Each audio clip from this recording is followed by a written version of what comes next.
आज की करलेन मा ना बृंदावन थेके मथुरा और मथुरा थेके द्वारका। आज अक्रमणी गोविंद के जखन रथे करे निये चले जाच्छेन, आज राधारानी सेई संबादटा शुनेई आज छुटते छुटते गिये से रथेर सामने षष्ठांगे पड़ेছে और षष्ठांगे पड़े बोलছে, प्राणनाथ তুমি আমায় ছেড়ে চলে যাচ্ছ বধূ, তুমি তো জানো না প্রাণনাথ, তোমায় ছেড়ে আমি এক দণ্ড থাকতে পারি না। আর তুমি যদি আমায় ছেড়ে চলে যাও তাহলে বলো আমি কি নিয়ে বেঁচে থাকবো, আমি কি নিয়ে বেঁচে থাকবো প্রাণনাথ, তুমি বলতে পারো? কৃষ্ণমুখী দেহ যা, যে কৃষ্ণ ছাড়া কিচ্ছু জানি না, উঠতে বসতে কৃষ্ণ, রাস্তায় চলিতেও কৃষ্ণ,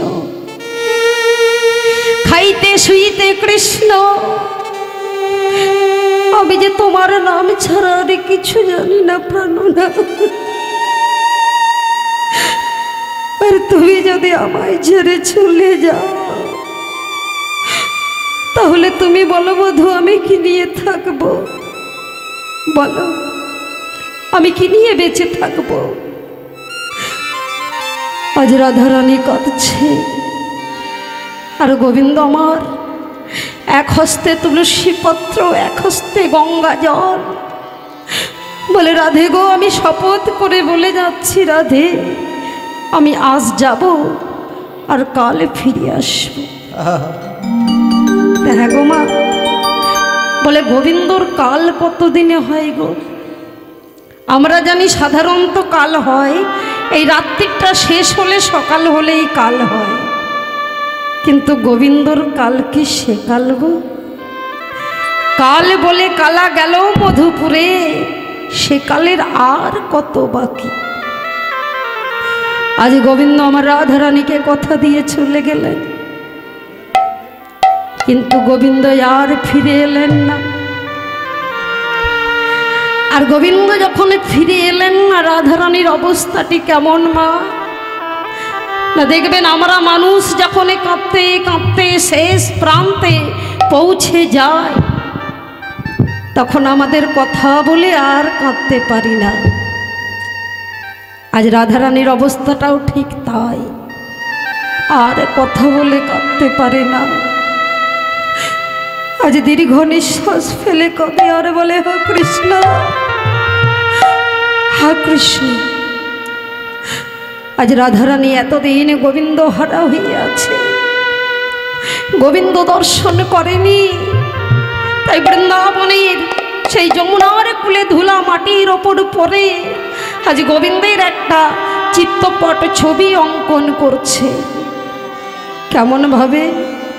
আহা, আমরা জানি মা সাধারণত ছবি অঙ্কন করতে হলে চরণ থেকে করতে হয়, না হয় বদনে থেকে, কিন্তু আজ রাধারানী কোথার থেকে অঙ্কন করছে? অগরাই ধনী আমার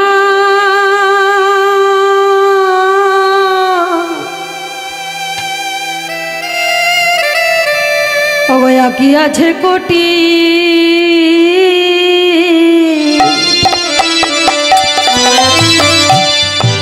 অগপরাইলা ধতি,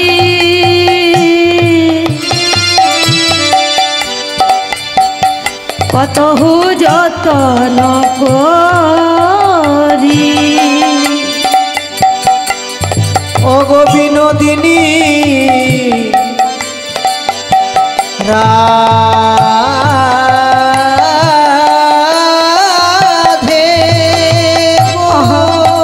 হরি বল হরি বল।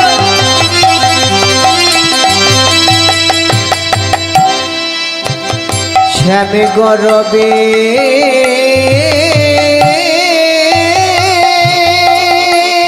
গরবিনী,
আজ চললাম কাল ফিরে আসব, তাই আঁখি আছে কোটি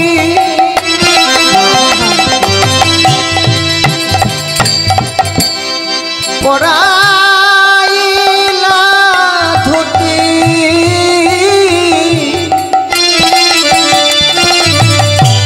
কতহু যতন করে। আঁকি আছে কোটি পরাইনু ধুতি কতহু যতন করি। আহা তারপর কি করলেন মা? নবী সরোবর আঁকিলা তার উপর।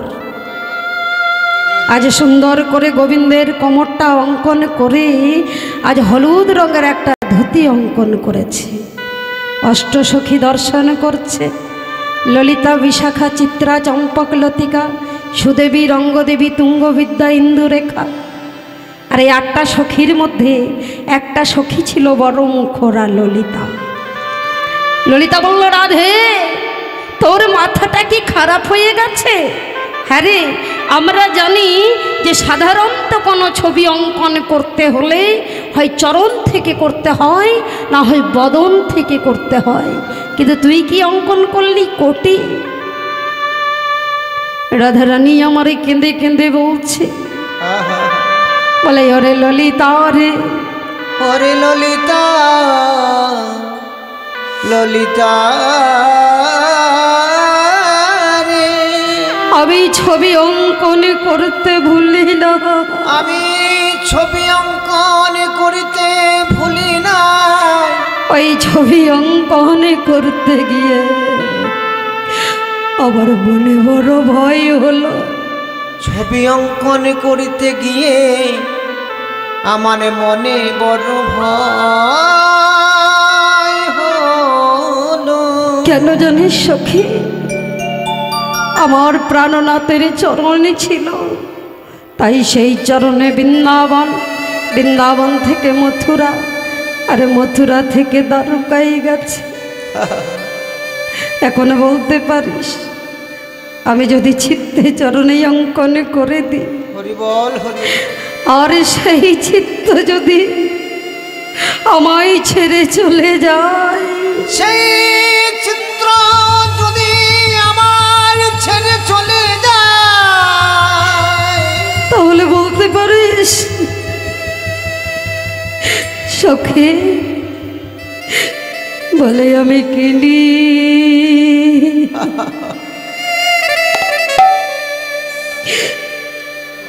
আমি কিনিয়ে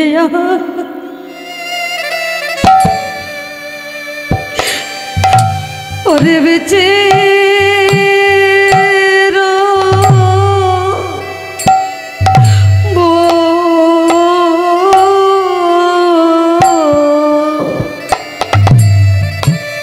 বলে বলে কিনি,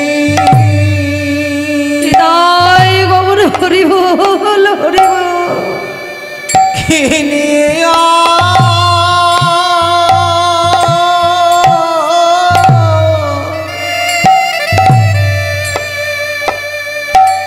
আমি বেঁচে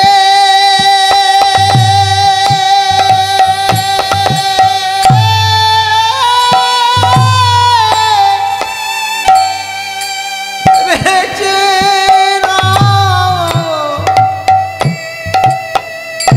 রব।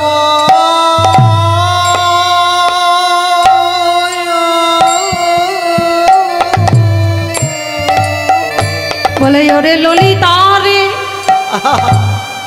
আমি ছবি অঙ্কনে করতে বলি নাই, ওই ছবিটাই অঙ্কনে করতে গিয়ে আমার মনে বড় ভয় হলো। বলে কেন জানিস? আমার প্রাণনাথ প্রাণ বল্লভের চরণে ছিল,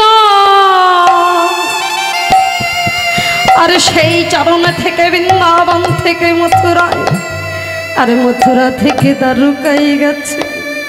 তাই সখীরে আমি চিত্তে চরণে অঙ্কনে করতে গিয়ে আমার মনে বড় ভয় হলো। বলে চিত্তই বাবা আমায় ছেবে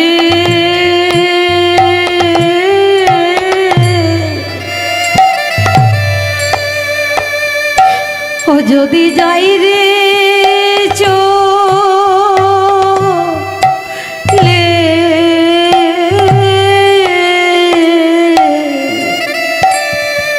ও চিত্ত চরণ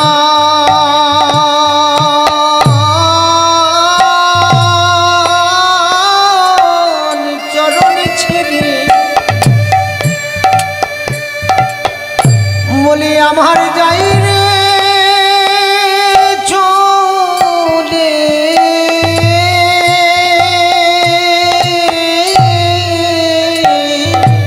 বলে আমি কি নিয়ে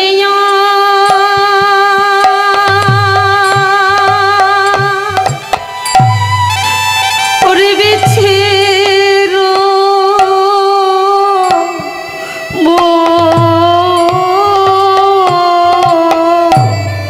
চিত্র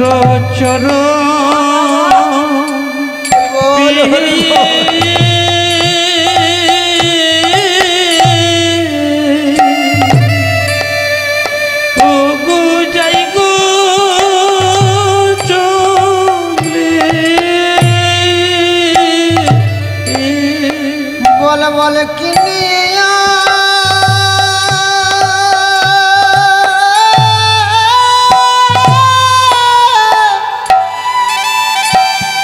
আমি বেঁচে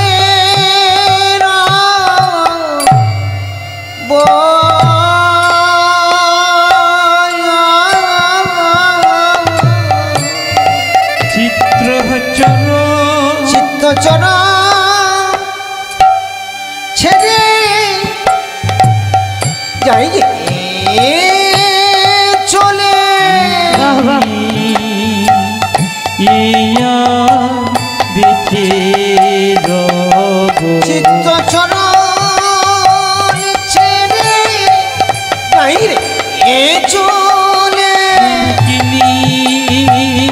ইয়া বেঁচে রব চিত্ত চর ছেড়ে যাই রে চলে ইয়ার বেঁচে রব চরণ ছেড়ে যাই রে চলে ইয়ার বেঁচে রব চরণ ছেড়ে যাই রে চলে ইয়ার বেঁচে রব চরণ ছেড়ে যাই রে চলে ইয়ার বেঁচে রব চরণ ছেড়ে যাই রে চলে ইয়ার বেঁচে রব চরণ ছেড়ে যাই রে চলে ইয়ার বেঁচে রব চরণ ছেড়ে যাই রে চলে নিতাই গৌর হরি হরি হরি ইয়ার বেঁচে রব চরণ ছেড়ে যাই রে চলে ইয়ার বেঁচে রব কারণ ছেড়ে যাই চলে ইয়ার বেঁচে রব কারণ ছেড়ে যাই চলে ইয়ার বেঁচে রব কারণ ছেড়ে যাই চলে ওই আমি কিনিয়া বেঁচে রাম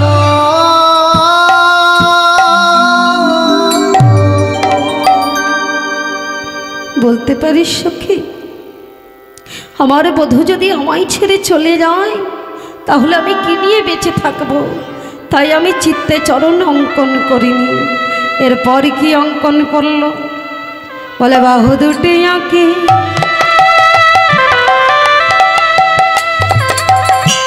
অগ ছলো ছলো আঁখি মুরলি দিল তার পারে বাহু দুটি আঁকি বল হরি বল ওই না ছলো ছলো আঁখি মধুর মুরলি দিল তার পরে ছল ছল নয়নে বাহু দুটি অঙ্কন করেছে। আর যেই না বাহু দুটি অঙ্কন করেছে আর রাধারানীর মনে পড়ে গেছে সেই মুরলীর স্বর। তাই রাধারানী কেঁদে কেঁদে বলছে, বধূ আমি কতদিন তোমার মুরলীর স্বর শুনি নাই, কতদিন তোমার মুরলী রাধে রাধে বলে বাজে নাই। আমার কর্ণ যে উপবাস হইয়াছে, তাই প্রাণনাথ তুমি একবার তোমার মুরলীর গান শোনাও, তোমার মুরলী একবার রাধে রাধে বলে বাজো। সখীরা বলছে, রাধে সত্যিই তোর মাথাটা খারাপ হয়ে গেছে। হ্যাঁ রে, তুই তো বধূর বদনটাই অঙ্কন করিসনি, তাহলে বধূ মুরলী বাজাবে কেমন করে? তাই রাধারানী বদনটাই অঙ্কন করলেন। কেমনভাবে না, কুম্ভকণ্ঠ কিংবা অনুপম শোভা বদন আঁকিলা পরে। এবার রাধারানী আমার বদন এখানে অঙ্কন করে আজ বদনে বদনে দিয়ে কাঁদছে। আজ রাধারানী বদন এখানে অঙ্কন করে মাগো আজ বদনে বদন দিয়ে কাঁদছে। আচ্ছা মা, এই যে আজ হরিবাসর হচ্ছে, তা আপনারা যে হরিবাসরে এসেছেন এত ঠান্ডার মধ্যে এই যে হরিনাম শ্রবণ করছে, আচ্ছা বলুন তো মা, হরিনাম শুনলে বা হরিনাম গাইলে তার কি কোনো ফল আছে? ফল পাওয়া যায়? হ্যাঁ পাওয়া যায়, পাওয়া যায়। বাহ, তা হরিনাম শুনলে কি ফল হয়? বলছে একটা মায়ের একটা ছেলে ছিল, তা ছেলেটা কেমন? মা কিন্তু কৃষ্ণ ভক্ত, কিন্তু ছেলেটা হচ্ছে তার উল্টো।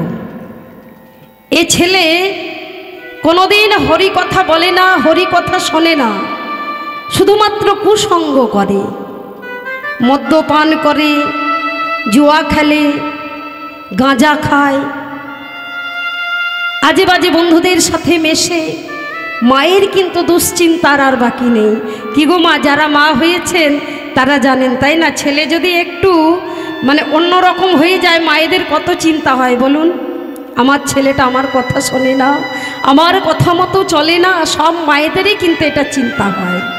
তাহলে দেখুন, আজ মা চিন্তা করতে করতে আজ এক সাধু বাবার কাছে গেলেন। একটা গাছের তলায় একটা সাধু বাবা এসেছে।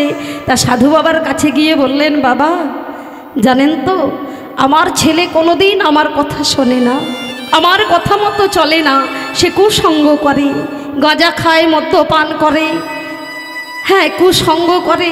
বলুন না বাবা, আমার সন্তান কিভাবে উদ্ধার হবে? আমার সন্তানকে আমি কিভাবে সঠিক পথ দেখাতে পারবো? সে কিভাবে ঈশ্বরের চরণ লাভ করবে? সাধু বাবা বলল, মা তুমি এমন করে কেঁদো না, শোনো শোনো, তুমি এক কাজ করো, তুমি বাড়ি যাও, আর বাড়ি গিয়ে আজকে রাত্রে তুমি তোমার ওই সন্তানকে আমার কাছে নিয়ে আসবে। আচ্ছা বাবা। বাড়িতে গিয়ে আজ ছেলেটাকে গিয়ে মা বলছে, বাবু বাবুরে, তুই তো আমার কোনো কথা শুনিস না বাবা, কিন্তু আজ আমি তোকে একটা কথা বলবো, তুই শুনবি বাবু? আচ্ছা বলো, তাড়াতাড়ি বলো, বুঝতেই তো পারছো। হ্যাঁ আমার এত সময় নেই, আমায় যেতে হবে এক্ষুনি। হ্যাঁ আমি জানি বাবা, কিন্তু বাবুরে আজকে রাত্রে তুই একবার আমার সাথে ওই সাধু বাবার কাছে যাবি। অসম্ভব, আমি সাধু বাবার কাছে যেতে পারবো না। বাবু তুই তো আমার কোনো কথাই শুনিস না, কিন্তু আমি তো তোর মা, আমি যখন বলছি তখন তুই একটা বার আমার সাথে চল। আচ্ছা ঠিক আছে চলো। মায়ের সাথে গেছে। তা যেই না গেছে, সাথে সাথে সাধু বাবার দেখে বলছে, এই যে বাবা ভালো আছো তো? বলে ভালো আছে কি না জানি না, কি জন্য ডেকেছেন সেটা বলুন। আচ্ছা মা বলুন তো, কারো সাথে কারো দেখা হলে প্রথমে আমরা কি বলি, ভালো আছো তো? ছেলেটার ভালো লাগলো না, বলে কি জন্য ডেকেছেন সেটা বলুন। ছেলেটা বলল, শোনো আজকের রাত্রিটা শুধু তুমি আমার কাছে থাকবে। বলে না না না না না, আমি থাকতে পারবো না। বলে অসম্ভব, এত গরমের মধ্যে, হ্যাঁ এই তাপের মধ্যে আমি কিনা গাছের তলায় থাকবো? আপনি জানেন আমার কত বড় বাড়ি, 3 তলা বাড়ি, আমি এসি রুমে ঘুমাই, আর আপনি আমায় বলছেন এই গাছের তলায় রাত কাটাতে অসম্ভব। ছেলেটা চলে যাচ্ছে, মাটা গিয়ে পেছন থেকে হাতটা চেপে ধরেছে, দাঁড়া বাবু, 364 দিন তুই তো তোর কথা মতো চলিস, কিন্তু একটা দিন তুই আমার কথা মতো চল বাবু, তুই আমার কথা একবার শোন। তোর কাছে কোনোদিন আমি কিচ্ছু চাইনি বাবু, আজ আমি তোর কাছে চাইছি, মা হয়ে ভিক্ষা চাইছি, তুই আমার কথা শোন, আজকে রাত্রিটা তুই এই সাধু বাবার কাছে থেকে যা। আচ্ছা ঠিক আছে, আমি থাকতে পারি, তবে আমারও একটা প্রতিজ্ঞা আছে। কি না, ওই সাধু বাবা আমার সাথে কোনো কথা বলবে না, আর আমিও সাধুর সাথে কোনো কথা বলবো না। সাধু বাবা বলল, ঠিক আছে বাবা, কোনো কথা বলার দরকার নেই, তুমি তোমার মতো থাকো, আমি আমার মতো থাকবো। সাধু বাবা ধ্যানে বসে গেলেন, আর ছেলেটা বসে আছে। ওমা, যেই না রাত্রির 12টা বেজে গেছে, এবার ছেলেটার ঘুম পাচ্ছে, সে সমানেই শুধু ঢুলছে, আর ঢুলতে ঢুলতে শুয়ে পড়েছে, ঘুমিয়ে গেছে। এবার সাধু বাবা তার কানের কাছে গিয়ে বলছে, বাবু, এই বাবু, তুই একবার আমার সাথে সেই মহামন্ত্র হরিনাম একবার বল না বাবা। বলে, আমি আপনাকে বলেছি না যে আপনি আমায় কোনো কথা বলবেন না? আমি তো আপনার সাথে কথাই বলবো না, আমি তো বলেই নিয়েছি, তাহলে আপনি আমায় বিরক্ত করছেন কেন? আবার একটু পর ছেলেটা যখন ঘুমিয়ে গেছে, আবার সাধু বাবা গিয়ে বলছে, এই বাবু, বাবু, একবার আমার সাথে বল না বাবা, সেই মহামন্ত্র হরিনাম একবার বদনে বল। বলে, আমি তো আপনাকে বলেছি যে আপনি আমায় বিরক্ত করবেন না, আমি আপনার সাথে কোনো কথা বলবো না। আবার ঘুমিয়ে পড়েছে।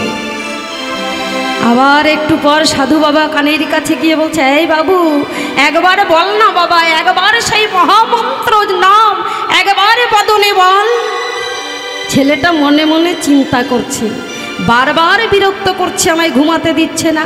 আচ্ছা ঠিক আছে, বলতে পারি, তবে একবারই বলবো। বলছে, হ্যাঁ তুই একবারই বল, তারপর আমি তোকে আর কোনো বিরক্ত করব না, তুই ঘুমাবি।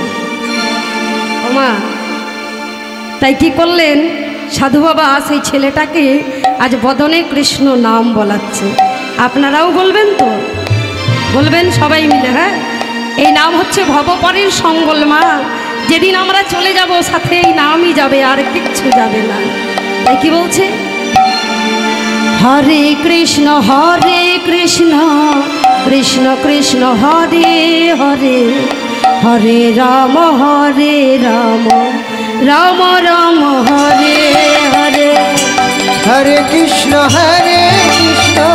কৃষ্ণ কৃষ্ণ হরে হরে, হরে রাম রাম রাম হরে হরে। হরি বল। কৃষ্ণ কৃষ্ণ কৃষ্ণ হরে হরে, হরে রাম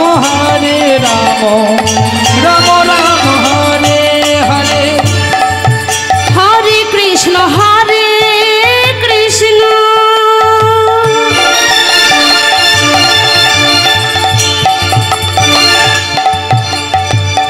কৃষ্ণ কৃষ্ণ হরে হরে, হরে রাম রাম রাম হরে হরে।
শান্তি হয়েছে? হয়েছে? আমি বলিনি মা, ছেলেটা বলছে সাধু বাবাকে, বলে শান্তি হয়েছে। তাহলে এবার আমি ঘুমাই? বলে হ্যাঁ বাবা তুমি ঘুমাও। এবার ছেলেটা ঘুমিয়ে পড়লো। যেই না সকাল হয়েছে মা, এবার সকাল হওয়ার সাথে সাথেই ছেলেটা কি করলেন না, উঠে চলে যাচ্ছে। সাধু বাবা বলছে দাঁড়াও বাবু, আচ্ছা তুমি যে এক রাত্রি আমার কাছে থাকলে, হরি নাম করলে, তা একবার কৃষ্ণ নাম বললে কি ফল হয় সেটা তুমি জানবে না? বলে শোনো, কোনোদিনই যদি তোমায় কেউ জিজ্ঞাসা করে যে তুমি একবারে বদনে সেই মহামন্ত্র হরিনাম বলেছ, তার জন্য তুমি কি ফল চাও, তা তুমি তখন কি বলবে জানো? যে একবার কৃষ্ণ নাম বললে যা ফল হয় সেই ফলটাই আমায় দেন।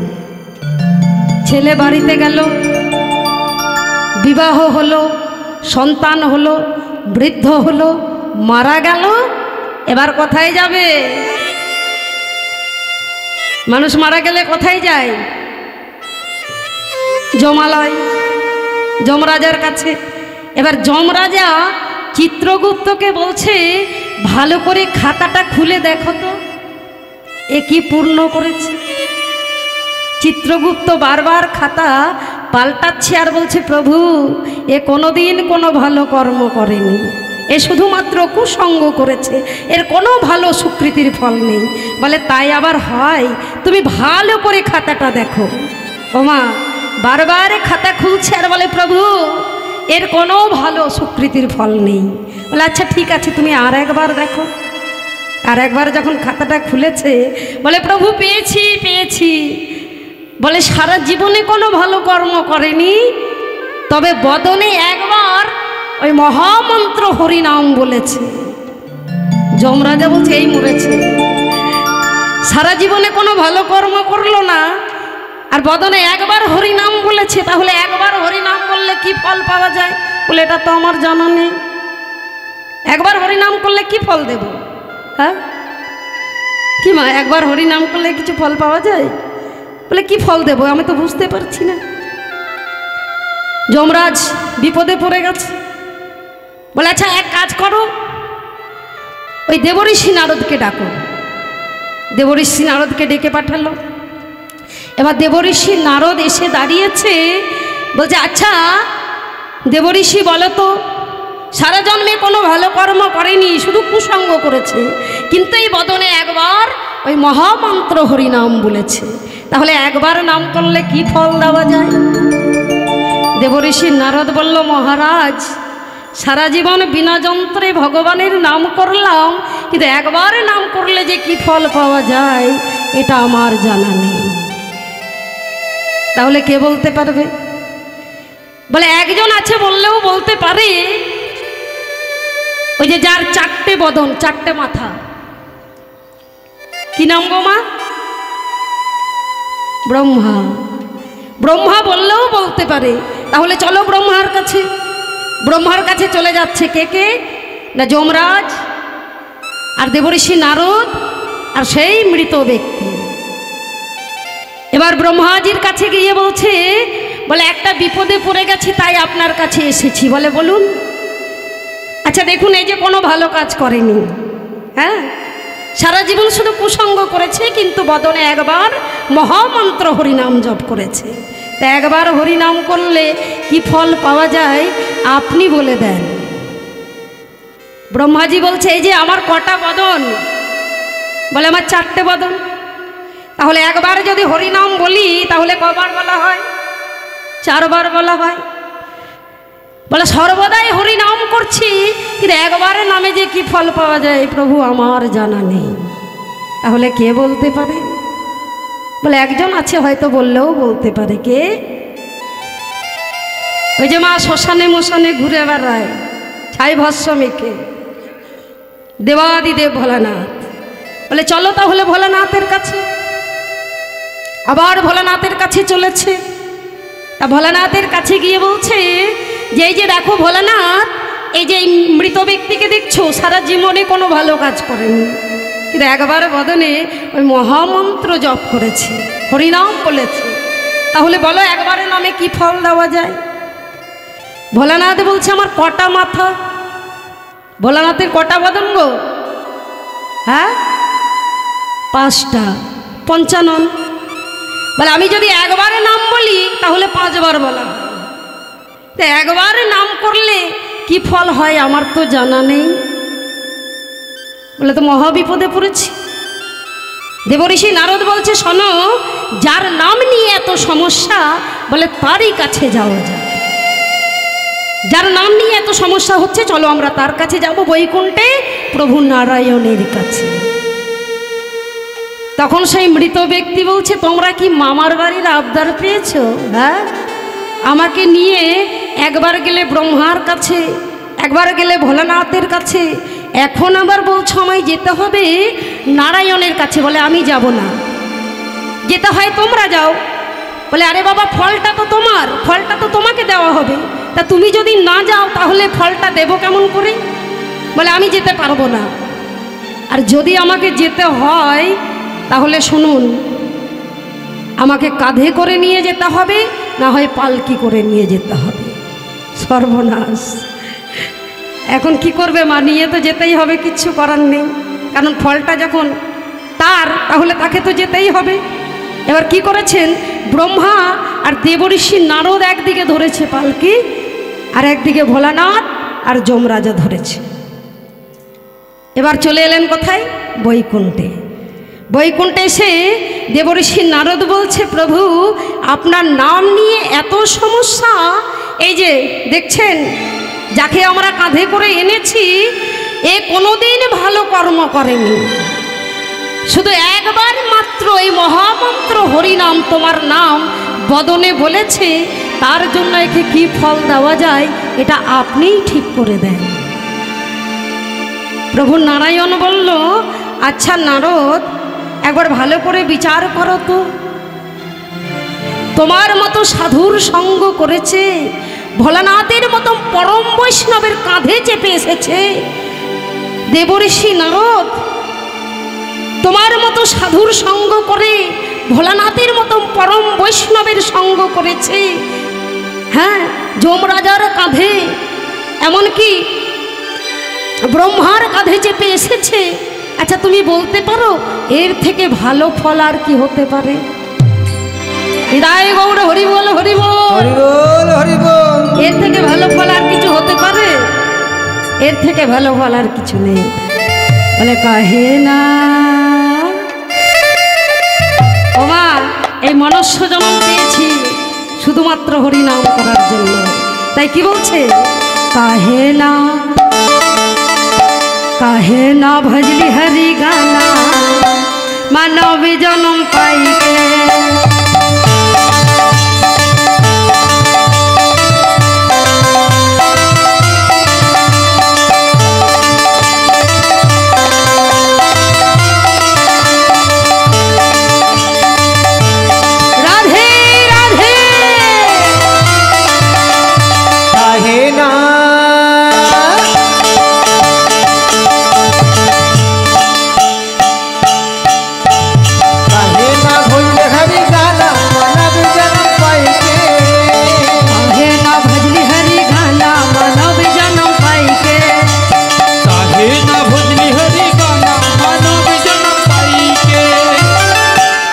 মানব জন্ম পাইকে, মানব জন্ম পাইকে, মানব জনম পাইকে, মানব জনম পাইকে, মানব জন্ম পাইকে, মানব জন্ম পাইকে, মানব জন্ম পাইকে, মানব জন্ম পাইকে, কাহে না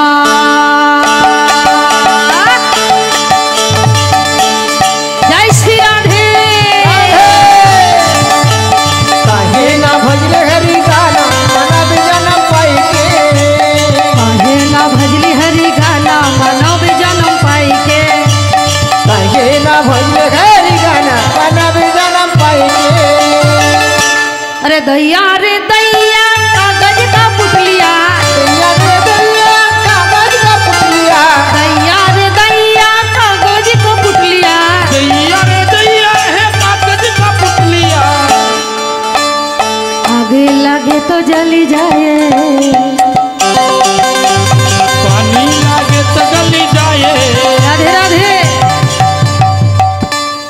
মা একটা কাগজের পুটলি যদি আপনি আগুন ধরিয়ে দেন কি হবে গো? পুরে ছাই হয়ে যাবে। আমাদের মনুষ্য জনমটাও কিন্তু তাই। এই যে দেহটা দেখছেন, শ্মশান ঘাটে নিয়ে গিয়ে আমাদের কি হবে মা? যেদিন পুড়িয়ে দেবে একেবারে ছাই হয়ে যাব। তাই আমাদেরকে কাগজের সাথে তুলনা করছে। কি বলছে?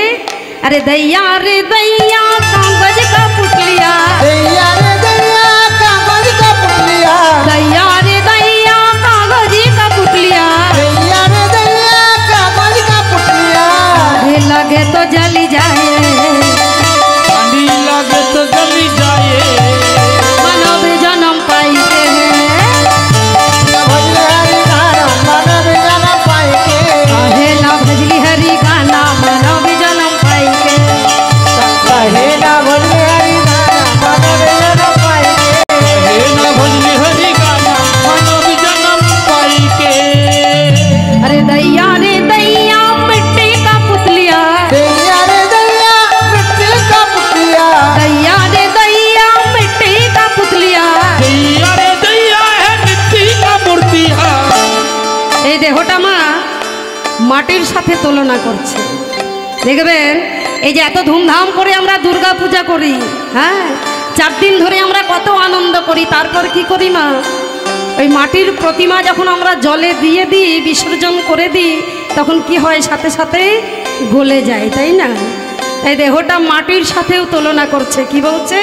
আরে दैया रे दैया मिट्टी का पुतलिया, दैया रे दैया मिट्टी का पुतलिया, दैया रे दैया मिट्टी का पुतलिया, दैया रे दैया है मिट्टी का मूर्तिया। पानी लगे तो गली जाए, पानी लगे तो गल जाए, पानी लगे तो गली जाए, तो गल जाए, मानव जन्म पाई के, हे न भजली हरि गाना मानव जन्म पाई के। कहे ना भजली हरि गाना मानव जन्म पाई के। निदाय गौर हरि हरि हरि। कहे ना भजले हरि गाना मानव जन्म पाइके, हे न भजली हरि गाना मानव जन्म पाई के। তাহলে মনুষ্য জন্ম পেয়েছি, হরি নাম করতে হবে। হ্যাঁ বলছে একবার ভেবে দেখুন, অন্য অন্য জীবের মধ্যে ভগবান এক জায়গায় বিরাজমান, কিন্তু আমাদের মানব দেহে ভগবান 18 জায়গায় বিরাজমান। 18 অধ্যায় গীতা, 18 পর্ব মহাভারত, 18 দিনের কুরুক্ষেত্রের যুদ্ধ, আবার 18 মুকাম তত্ত্ব দিয়ে ভগবান আমাদের এই দেহখানি গঠিত করলেন। हरि बोल हरि बोल। ওমা তাহলে কে কোথায় রয়েছে একটু জেনে নি। কি বলছে? বলে চূড়ার মধ্যে চূড়ামণি ব্রহ্ম মাঝে স্থিতি, পাটেতে মহাবিষ্ণু করেন বসতি, চক্ষু মাঝে কালা চাঁদ করিয়াছে ধ্যান, নাসিকায় নিত্যানন্দ করে মধুপান, কর্ণমূলে চৈতন্য গোসাই হয়ে সাবধান, মুখেতে ভদ্রাক্ষ 32 যুগান, জিহ্বায় নারদমণি বাজায় কুণ্ডল, জিহ্বার নিচে বহে নদী কয়া গঙ্গা জল, আলে জিহ্বায় সরস্বতী বামেতে সিদম, কণ্ঠে শ্রী গোবিন্দ বাহুতে বলরাম, হস্তপথে শ্রী কানাই দানী অধিপতি, সপ্তদ্বীপে জগন্নাথে করেন বসতি, নাভিমূলে শ্রী ব্রহ্মা করে সদাই লীলা, লিঙ্গদ্বারে মহাদেব লইয়ে চন্দ্রকলা, গুহ্যদ্বারে বসিয়াছে নারুয়া গোপাল, কামিনীর সাথে কেলি বরয় রসাল, হাঁটুতে সত্যি স্মৃতি বসুমতা পায়, 18 মুকাম তত্ত্ব শোন সমদয়, এই সব তত্ত্ব কথা যে জন জানে, নরলোক তুচ্ছ তাহারে দেবলোক মানে। দেবলোক মানে। তাহলে বোঝা গেছে, হ্যাঁ ভগবান 18 জায়গায় বিরাজমান, বিরাজ করে। তাহলে এত সুন্দর মনুষ্য জনম, এই যে 84 লক্ষ জনী ভ্রমণের পর আমরা পেয়েছি মাগো এই দুর্লভ মনুষ্য জনম। বারে বারে কিন্তু আর আশা হবে না, আবার যে মনুষ্য জনম পাবো তারও কোনো গ্যারেন্টি নেই, আছে? নেই। তাহলে এত সুন্দর মনুষ্য জনম পেয়েছি, তার নাম করতে হবে। বলছে আচ্ছা বলুন তো মা, আমাদের বছরে একাদশী কটা হয়? এখানে একাদশী ব্রত করেন? করেন? ওই কারা কারা করেন একবার বাহু দুটি তুলে দেখাবেন তো। বাহ বাহ বাহ বাহ বাহ, हरि बोल। খুব ভালো লাগলো, খুব ভালো লাগলো, বাহ राधे राधे। বাহ। বলছে মা বছরে 24টা একাদশী, আবার 3 বছর পর পর দেখবেন মলমাস পড়ে। আর যখন মলমাস পড়ে তখন একটা করে বেড়ে যায়, দিয়ে হয় 25টা। তা বলছে তাও যদি না পারো তাহলে কি বলছে, খনার বচনে একটা কথা বলছে, কি বলছে, বলে শয়ন উত্থান 5 ছড়া, তার মধ্যে ভীমা ছড়া। যদি 24টা না পারো তাহলে 4টে অন্তত করো, আর তাও যদি না পারো তাহলে বলছে খেপার 14 খেপির 8, এই নিয়ে কাল কাট। খেপার 14 খেপির 8, খেপাটা কে গো? আমার বাবা ভোলেনাথ। তাহলে ভোলানাথের শিব চতুর্দশী করতে বলছে। হ্যাঁ, আর যদি তাও না পারি তাহলে খেপির 8, খেপিটা কে গো?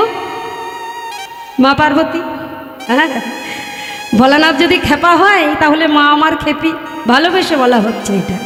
হ্যাঁ, বলছে তাও যদি না পারো তাহলে দেখবেন দুর্গা পূজায় যে অষ্টমীটা হয়, মহা অষ্টমী, বলে সেটা করো।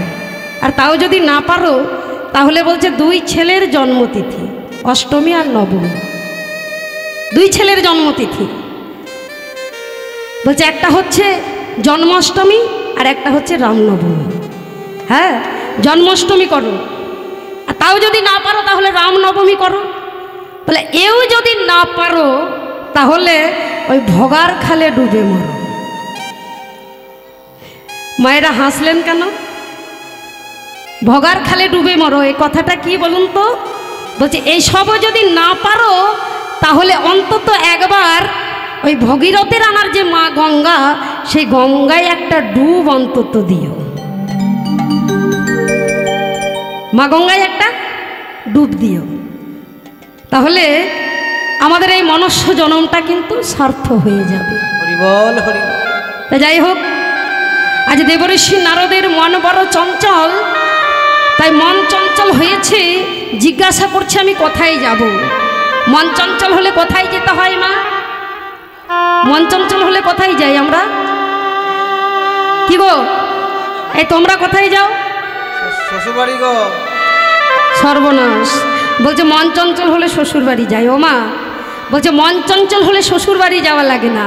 কারো যদি মন চঞ্চল হয়, ওই নির্জনে ঘরে বসে যদি ভগবানের নাম করা হয়, বা সামনেই যদি গুরু বাড়ি হয়, ওই গুরু আশ্রমে একবেলা বা একদিন কাটিয়ে এলেই দেখবেন অশান্ত মন শান্ত হয়ে যায়। তাই দেবঋষি নারদের মন বড় চঞ্চল, মনে মনে চিন্তা করছেন আমায় কৃষ্ণ ভক্ত সঙ্গ করতে হবে। পাবো কোথায়? না বৃন্দাবনে কৃষ্ণের বড় বড় ভক্ত রয়েছে। তাই দেবঋষি নারদ ঢেকির ওপর চড়ে আর বেনা যন্ত্র বাজাতে বাজাতে চলে এলেন কোথায়? বৃন্দাবনে। আর যেই না বৃন্দাবনে এসেছেন, আর দেবঋষি নারদের অবস্থাটি কেমন না, তত্ত্বদর্শী দেবঋষি চারিপানে চাই, কোথা হতে তাপ আসি লাগে মোরে গায়। মনে মনে চিন্তা করছেন এত তাপ, এই তাপ আসছে কোথার থেকে? বলে কি দাবানলের তাপ, আগুনের তাপ? বলে না তো। তাহলে কি সূর্যের তাপ? তাও তো নয়। তাহলে তাপ আসছে কোথার থেকে? ওই যে মা একটু আগে বলে গেলাম, বিরোহিনী রাধা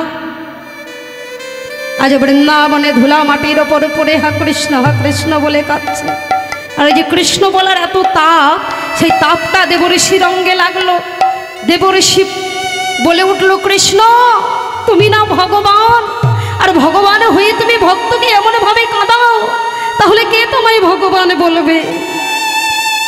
আমি এক্ষুনি যাব সেই দ্বারকায়। আজ দেবঋষি নারদ চলে এলেন দ্বারকায়। আর দ্বারকায় এসে কি দেখছেন না, ভগবান দ্বারকার রাজা। হ্যাঁ, ভগবান দ্বারকার রাজা কি করছেন মা না, রাজ সিংহাসনে বসে আছে।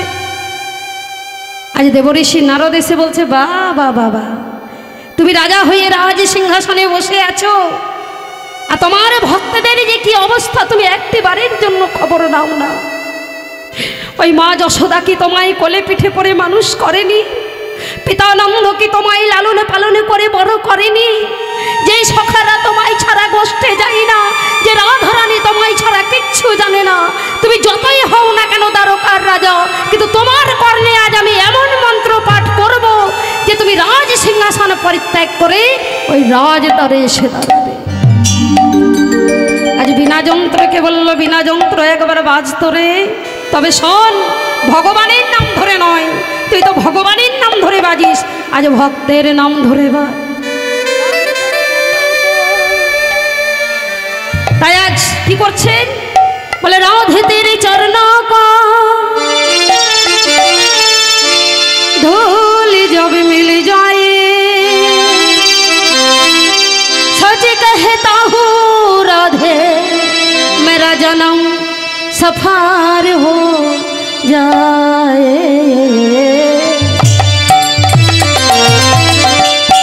राधे राधे नाम कि मायरा चलबे, राधे राधे नाम राधे राधे नाम जपा करो, कृष्ण नाम रस पिया करो। ध्वनि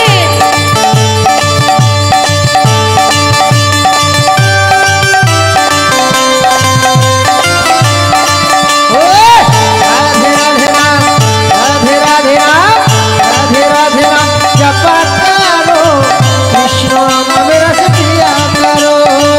राधे राधे नाम राधे राधे नाम राधे राधे नाम जपा करो, कृष्ण नाम रस पिया करो। राधे राधे जपा करो, कृष्ण नाम रस पिया करो। राधे राधे जपा करो, कृष्ण नाम रस पिया करो। राधे राधे जपा करो, कृष्ण नाम रस पिया करो। राधे राधे जपा करो, कृष्ण नाम रस पिया करो। राधे राधे नाम जोर से बोलिए राधा रानी की जय। राधे राधे नाम राधे राधे नाम जपा करो, कृष्ण नाम रस पिया करो। राधे राधे नाम राधे राधे नाम राधे राधे नाम जपा करो, कृष्ण नाम रस पिया करो। राधे राधे नाम जपा करो, कृष्ण नाम रस पिया करो। राधे राधे नाम जपा करो, कृष्ण नाम रस पिया करो। राधा रानी महारानी महिमा उनकी सभी जगह जाए। राधा रानी माखा रानी महिमा उनकी सभी जगह जानी। राधा रानी महारानी महिमा उनकी सभी जगह जाए।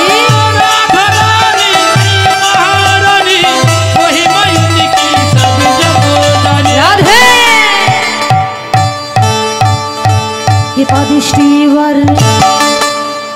पदिष्टि वर्षाया करो, राधे राधे नाम जपा करो।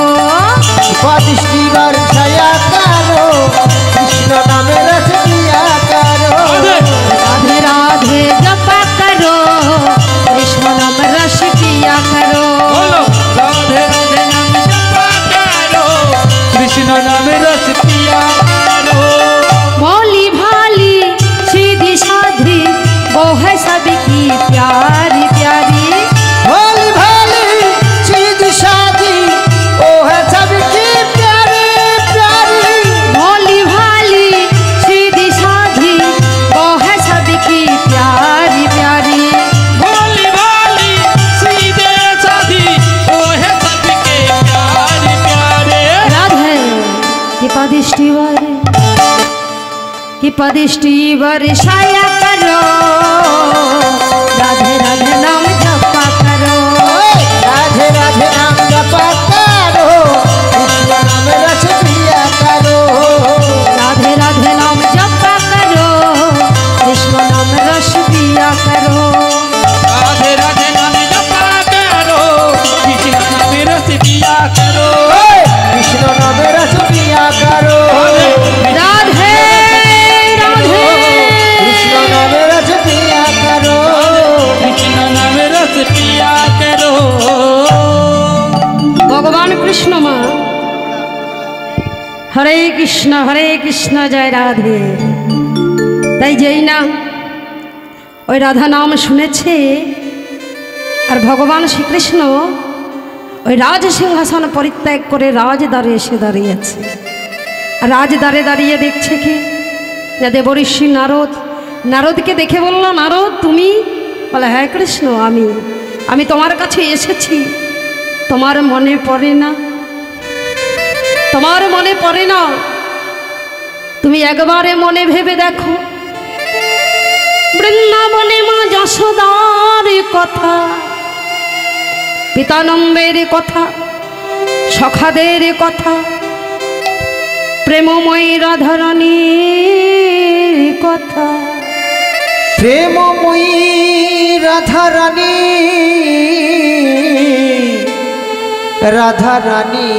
রাধারানীর কথা। মা যশোদা তোমায় লালনে পালন করে বড় করেনি? আহা হা। পিতানন্দ তোমায় কোলে পিঠে করে মানুষ করেনি? যে রাধারানী তোমায় ছাড়া কিছু জানে না, তাদের ছেড়ে তুমি দ্বারকার রাজা হয়েছ, তাদের কথা তোমার মনে পড়ে না? শোনো কৃষ্ণ, আমি বলছি তোমায়, তুমি বড় অপরাধ করেছ। হরি বল, হরি বল। আমি বড় অপরাধ করেছি? বলে, হ্যাঁ তুমি বড় অপরাধ করেছ, তোমায় প্রায়শ্চিত্ত করতে হবে। বলে, কি প্রায়শ্চিত্ত করব? বলে, তুমি ভালো করে শোনো। এই যে তোমার আগে যারা রাজা ছিল, যেমন তেতাই রামের রাজা ছিল, অশ্বমেধে যজ্ঞ হল। ও তেতাই রাম রাজা ছিল, অশ্বমেধে যজ্ঞ করিল। তেতাই রাম রাজা ছিল, অশ্বমেধে যজ্ঞ হল। তেতাই রামে রাজা ছিল, অশ্বমেধ যজ্ঞ করিল। তেতাই যুগে রামচন্দ্র রাজা ছিল, যুদ্ধ করেছিলেন, আর সেই যুদ্ধে অনেক হাতি ঘোড়া জীব হত্যা করেছিল, তাই তাকে একটা যজ্ঞ করতে হয়েছিল। তার যজ্ঞের নাম ছিল কি? না, অশ্বমেধ যজ্ঞ। তাহলে বাবা,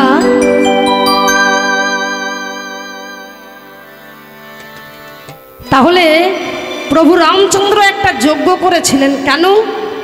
না, তিনি যুদ্ধ করেছিলেন। কার সাথে যুদ্ধ করেছিল? রাবণ রাজার সাথে। যুদ্ধটা কেন হয়েছিল? না, মা সীতাকে হরণ করে নিয়ে গিয়েছিলেন। তাই একদিন বাবা ভোলানাথ আর মা পার্বতী ওই ষাঁড়ের পিঠে চড়ে হরি নাম শুনে আসছেন, আর ঠিক সেই সময় মা সতী দেখতে পেল যে প্রভু রামচন্দ্র একটা বৃক্ষ, একটা গাছকে জড়িয়ে ধরে কাঁদছে। ওরে গাছ, বলে দে, আমায় একবার বলে দে আমার সীতা কোথায়। আকাশে পাখি উড়ছে, পাখিকে বলছে তুই একবার বলে দে আমার সীতা কোথায়। মা সতী সাথে সাথে জিজ্ঞাসা করলো, স্বামী, যে রামের নাম এক্ষুনি শুনে এলাম সেই রাম, আর যে একটা গাছকে ধরে কাঁদছে এই রাম, এরা দুজন কি এক? বলে, হ্যাঁ এরা দুজনেই এক। বলে, আমি বিশ্বাস করি না, আমি বিশ্বাস করি না। তোমার রাম যদি ভগবান হয় তাহলে তিনি তো অন্তর্যামী, তাহলে তো তিনি খুব ভালো করেই জানেন যে সীতা কোথায় আছে। তাহলে একটা গাছকে জিজ্ঞাসা করছে, একটা পাখিকে জিজ্ঞাসা করছে। আমি বলে দিলাম তোমার রাম কোনোদিনই ভগবান নয়, সে অন্তর্যামী নয়। ভোলানাথ বলছে, চুপ করো সতী, চুপ করো, তুমি ও কথা বলো না, তুমি জানো না তাই তুমি এ কথা বলছো। শোনো, ওই রাবণের রাজার বাপেরও সাধ্য ছিল না যে মা সীতাকে চুরি করে নিয়ে যাও। পেছনে যদি প্রভু রামচন্দ্রের হাত না থাকতো, প্রভুর কৃপা যদি না থাকতো, প্রভুর অনুমতি যদি না থাকতো, প্রভু রামচন্দ্রের অনুমতি ছিল, কৃপা ছিল বলেই রাবণের রাজা ওই মা সীতাকে হরণ করতে পেরেছিলেন। মা সীতাকে জানো? প্রভু রামচন্দ্রের পাওয়ার, শক্তি। আর প্রভুর শক্তিকে হরণ করে নিয়ে যাবে ওই রাবণ রাজা, তার বাপেরও সাধ্য ছিল না। শোনো, মা সীতা যেদিন বিবাহ করে দশরথের বাড়িতে এলেন, আর দশরথের বাড়িতে এসে মা এক গ্লাস জলও গ্রহণ করে না, কোনো খাবারও খায় না। তাই দশরথ রাজা মা সীতার কাছে গিয়ে বলল, মা তুমি আমার ঘরে কোনো খাবার খাচ্ছ না, জল খাচ্ছ না কেন?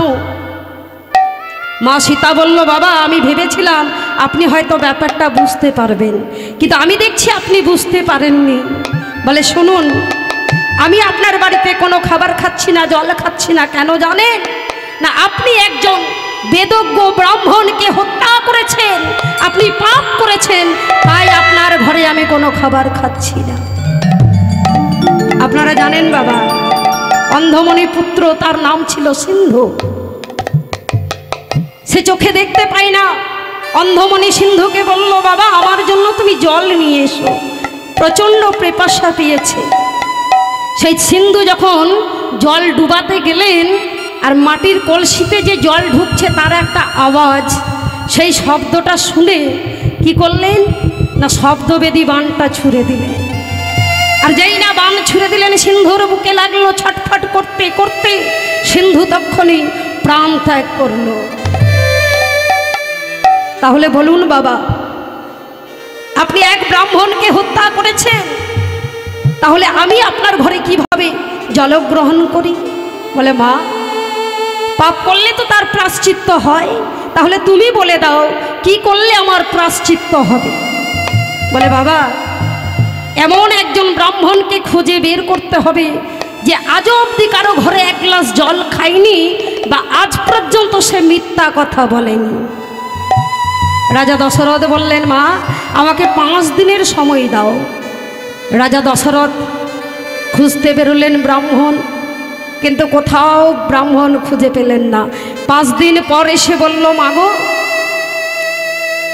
আমি অনেক খুঁজলাম, কিন্তু আমি কোথাও এমন ব্রাহ্মণ পেলাম না, তোমার যদি জানা থাকে তাহলে তুমি বলো মা। বলে, আছে। এই ব্রাহ্মণ হচ্ছে যিনি এই 14 ভুবনের রাজা, এই ত্রিভুবন বিজয়িনী রাবণ, এই রাবণ রাজা হচ্ছে এমন ব্রাহ্মণ। আজ রাজা দশরথ রাবণ রাজাকে চিঠি লিখলেন, রাবণ রাজা এসে সেবা করলেন। এবার রাজা দশরথ বললেন, বলুন আপনাকে কি দক্ষিণা দেব? সেবার পর দক্ষিণা দিতে হয় মা। বলে, বলুন কি দক্ষিণা দেব? বলে, কিচ্ছু চাই না, শুধু একবার মা সীতাকে দর্শন করিয়ে দেন, শুধু একবার মাকে দর্শন করতে চাই, আর কিচ্ছু চাই না। মা সীতার ঘরে এনে রাবণ রাজাকে দাঁড় করিয়ে দিলেন। সাথে সাথে রাবণ রাজা দরজা জানলা বন্ধ করে মায়ের চরণে লুটিয়ে পড়ল, মা মাগো তোমার কাছে আমি কিচ্ছু চাই না মা, ধন চাই না, ঐশ্বর্য চাই না, টাকা পয়সা কিচ্ছু চাই না মা, তোমার কাছে কি আমি চাই জানো মা? বলে, মাগো আমি যেন রামে হাতে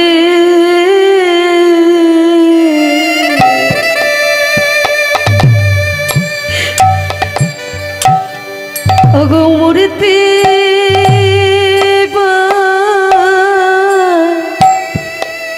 রে,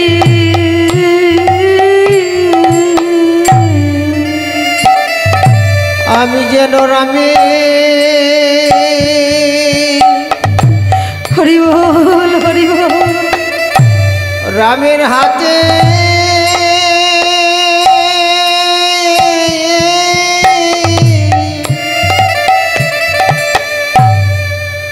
অগমরতে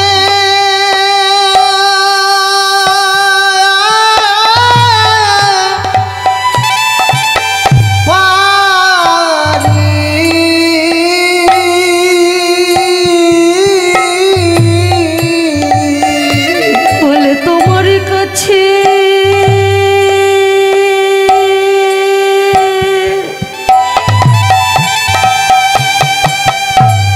মাগো এই মিনতি,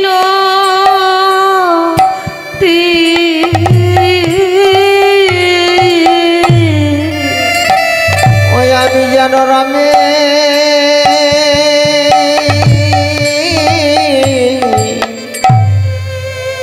ও রামের হাতে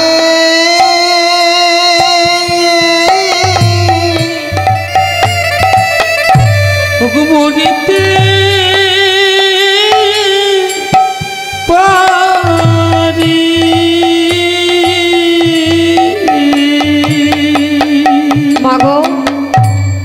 তুমি আমায় এই আশীর্বাদ করো মা, যেন তোমার রামের হাতে আমি মরতে পারি, তাহলে যে আমার জীবনটা ধন্য হয়ে যাবে মা গো। মা সীতা বলল, শুনুন, তার জন্য আমার স্বামী প্রভু রামচন্দ্রের অনুমতি নিতে হবে, তার কৃপা নিতে হবে, তার আশীর্বাদ নিতে হবে। প্রভু রামচন্দ্র যেই না এসেছে মা গো, এবার রাবণের রাজা হাত জোর করে প্রভুর চরণে পড়ে বলছে, প্রভু গো, তুমি আমায় কৃপা করো, তুমি আমায় এই আশীর্বাদ করো প্রভু, আমি যেন তোমার হাতে মরতে পারি প্রভু। প্রভু রামচন্দ্র বলল, শোনো, আমার কৃপা পেতে হলে আগে তোমায় সীতার কৃপা পেতে হবে। কারণ বলছে, গোবিন্দ কৃপা পেতে হলে বাবা আগে রাধারানীর কৃপা পেতে হবে। রাধারানীর কৃপা যদি না পাই, তাহলে গোবিন্দ কৃপা হবে না। বলে, আশ্রয় করিয়া ভজে তারে কৃষ্ণ নাহি তজে, বাকি সব মরে অকারণ। আশ্রয়টাকে, আশ্রয় হচ্ছে রাধারানীর চরণ। আপনি যদি রাধারানীর চরণ আশ্রয় করতে পারেন, তাহলে বিষয়ের কাছকে আপনাকে যেতে হবে না, ওই বিষয় আপনার কাছকেই ছুটে আসবে। রাধারানী হচ্ছে আশ্রয়, আর কৃষ্ণ হচ্ছে আমার বিষয়। বলছে, এই কলিযুগে যদি আপনি মহাপ্রভুর কৃপা পেতে চান, তাহলে আগে আপনার নিত্যানন্দ প্রভুর কৃপা পেতে হবে। প্রভু রামচন্দ্র বলল, বেশ, আমি তোমায় আশীর্বাদ করলাম, আর বেশি দিন নয়। বলে, এই তো আর কটা দিন পর আমি 14 বছরের জন্য বনবাসে যাব, আর ঠিক সেই সময় 11 মাসের জন্য আমি সীতাকে তোমার লঙ্কায় পাঠিয়ে দেব। তাই তত্ত্ব সম্রাট ভোলানাথ জানেন, তাই তিনি কথা বলছেন। আর মা পার্বতী বলছে, আমি প্রমাণ করে দেব যে তোমার রাম ভগবান নয়। প্রতিজ্ঞা করে বসলেন। মা কি করলেন? সীতা সাজলেন। এবার মা সতী সীতা সেজে প্রভু রামচন্দ্রের কাছে দাঁড়িয়েছে। আর দাঁড়িয়ে কি বলছে? বলে, এই তো আমি, ওগো এসে গেছি,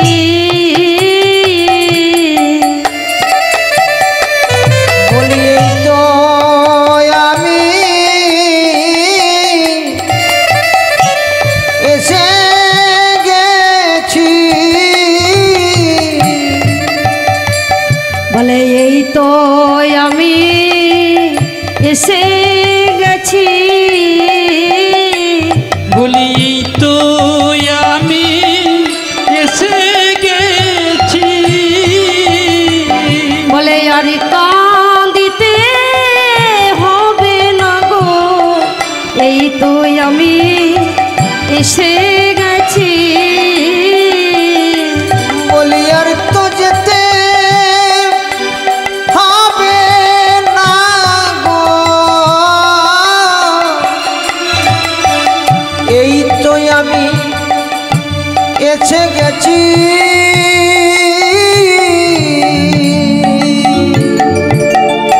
যেই না প্রভুর সামনে দাঁড়িয়ে বলেছে যে এই তো আমি এসে গেছি, আর তোমায় কাঁদতে হবে না। দেখো প্রভু, দেখো, আমি তোমার সীতা চলে এসেছি। এবার প্রভু রামচন্দ্র কি করলেন? মা গাছটা ছেড়ে দিয়ে যেই না চোখের জলটা মুছছেন, আর মা সতী মনে করলেন যে আমি যে প্রতিজ্ঞা করেছিলাম আমি জিতে গেছি। হ্যাঁ, প্রভু রামচন্দ্র এবার কি করলেন? চোখের জলটা মুছে জোরহাত করে বলছে, মা তুমি ভালো আছো তো? বলে, তোমার স্বামী ভোলেনাথ ভালো আছে। মা সতী ভাবছে, এটা কি করে হয়? হ্যাঁ, আমি এত সুন্দর করে সীতা সাজলাম, সীতার মতো শাড়ি পরেছি, সীতার মতো চুল, সীতার মতো রং, সীতার মতো ঢং, তাও প্রভু আমায় চিনতে পেরে গেল। প্রভু রামচন্দ্র বললেন, মা গো, তুমি সীতা সেজেছ ঠিকই, কিন্তু তোমার মাঝখানে যে ত্রিনয়ন, তুমি তো সেটা ঢাকতে পারোনি মা। আর তাছাড়া তোমায় আরও একটা কথা বলি, শোনো মা, আমার সীতা কোনোদিন আমার সামনে দাঁড়ায় না। তুমি যদি আমার সীতা হতে, তাহলে তো তুমি আমার সামনে দাঁড়াতে না মা। আমার সীতা কোথায় দাঁড়ায়? প্রথমে থাকে কে মা? লক্ষ্মণ, তারপরে সীতা, তারপরে রামচন্দ্র। লক্ষ্মণ আগে কেন? না লক্ষ্মণ হচ্ছে গুরু, মা সীতা হচ্ছে ভক্তি, তারপরে ভগবান। আগে গুরুর কৃপা, তারপরে ভক্তি, তারপরে ভগবান। তাহলে তুমি কেমন সীতা মা? তুমি কেমন সীতা যে তুমি আমার সামনে দাঁড়িয়েছ? মা সতী কি করেছে? তারা হুড়ো করে একেবারে ভোলানাথের কাছে চলে এসেছে। নিতাই গৌর হরি। তাহলে বোঝা গেল রাবণ রাজা মা সীতাকে হরণ করেছিলেন প্রভু রামচন্দ্রের অনুমতি পেয়েছিলেন বলে, প্রভু রামচন্দ্রের কৃপা পেয়েছিলেন বলেই হরণ করেছিলেন। তাই বলল প্রভু রামচন্দ্র যজ্ঞ করেছিল, কারণ তিনি যুদ্ধ করেছিলেন, আর সেই যুদ্ধে অনেক হাতি ঘোড়া জীব হত্যা করেছিল। তাই তাকেও একটা যজ্ঞ করতে হলো, যে যজ্ঞের নাম হলো অশ্বমেধ যজ্ঞ। তাহলে প্রভু তুমিও তো অপরাধ কিছু কম করনি। মনে পড়ে